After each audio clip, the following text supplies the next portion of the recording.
বিসমিল্লাহির রহমানির রহিম। আমি ছোটো শুটকি দিয়ে ওই যে মলাই শুটকি দিয়ে একটা বেগুন, একটা আলু আর হলো পুঁই শাকের ডাঁটা চার ভাগ করে নিয়েছি। প্রথমে আমি দিয়েছি পেঁয়াজ, তেল, তারপরে পেঁয়াজ কুচি, তারপর দিয়েছি হলো বাটা মরিচ, বাটা রসুন, মানে আদা বাটা রসুন দিয়ে এটা দিয়ে হলুদ দিছি, কারণ এটা শুটকি তরকারি। আমি আর কিছু দিন ছোটো ধনিয়া, বড় ধনিয়ার গুঁড়া দিছি। এটা দিয়ে আমি কিছুক্ষণ এটারে কষায় একটু ঢেকে দিচ্ছি, ঢেকে একটু সিদ্ধ করে নিছি। এখন দেখেন আমার কালারটা কত সুন্দর হয়েছে। আমি এখন বেশি না, অল্প কয়টা পাতা দিব, এই যে অল্প। রান্নার শেষে পাতাটা দিলে কালারটা সেই হয়, আর পাতাটা দিলে ফ্লেভারটা অন্যরকম হয়। শুটকি তরকারিতে আপনি একটা পুঁই শাকের পাতা দিয়ে দিবেন, দেখবেন কি এটার ফ্লেভার এত ফাইন হয়, খেতে এত সুস্বাদু হয়।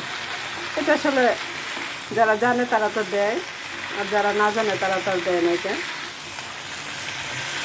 আমি শুটকি রান্না করলে 2-1টা পাতা হইলো আমি এটাতে দিই। তারপরে আমি এটার মধ্যে ডাটা অ্যাড করেছি। আমি এই পাতাটা দিচ্ছি যাতে ফ্লেভারের জন্য, সুন্দর একটা ফ্লেভার হবে, এটা খেতে অন্যরকম একটা টেস্ট হবে।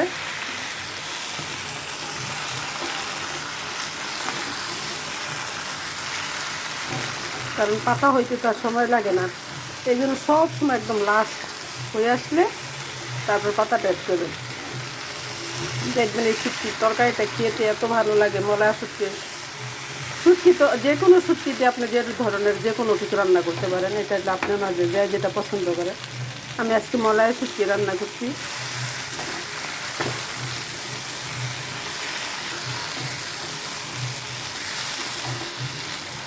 কারণ কি তখন আর শুটকি তরকারিতে পানি থাকলে ওই শুটকি তরকারি অনেকে পানিও পানি পানি রান্না করে, আমি পানি পানি রান্না করি না। পানি পানি রান্না করলে আমার কাছে খেতে ভালো লাগে না। দেখেন আমার শুটকি তরকারির কালারটা কত ফাইন হয়েছে। আমি এই শুটকি তরকারিতে আমি শুটকি বাগার দিল বেটে বাগার দেই। শুটকি বেটে নেই, মরিচ বেটে নেই, পেঁয়াজ বেটে নেই, রসুন বেটে নেই, বেটে নিয়ে তারপরে শুটকিটা বাগার দিই। ওইটার খেতেই আলাদা। পর লাস্টে নামানোর আগে লেবু পাতা দেই।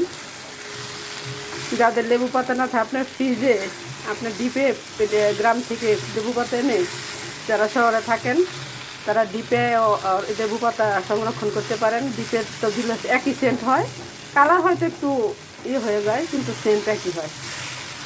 দেখেন আমার শুটকিটা হয়ে আসছে, আমি এটাকে এখন নামিয়ে নিব।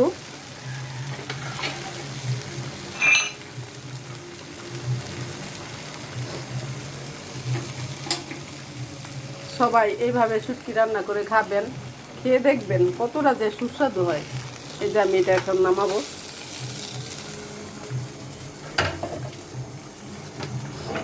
দেখেন আমার শুটকির কালারটা কত ফাইন হয়েছে, ধোঁয়া উঠতেছে। আমি রান্নাটা কমই করছি। দেখছেন আমার শুটকির কালারটা কত ফাইন হয়েছে। এইভাবে সবাই শুটকি রান্না করে খাবেন।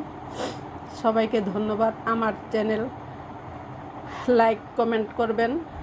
আমার একটা ইউটিউব চ্যানেল আছে, ওইটাতে লাভলিস কিচেন, ওইটাতে সবাই সাবস্ক্রাইব করবেন। সবাইকে ধন্যবাদ আপু। আমি যেন আপনাদের বেশি করে রান্না করে খাওয়াতে পারি। কোনো একদিন এমন সময় হয় আমি যেন সবাই রান্না করে খাওয়াতে পারি। সবাইকে ধন্যবাদ। আসসালামু আলাইকুম।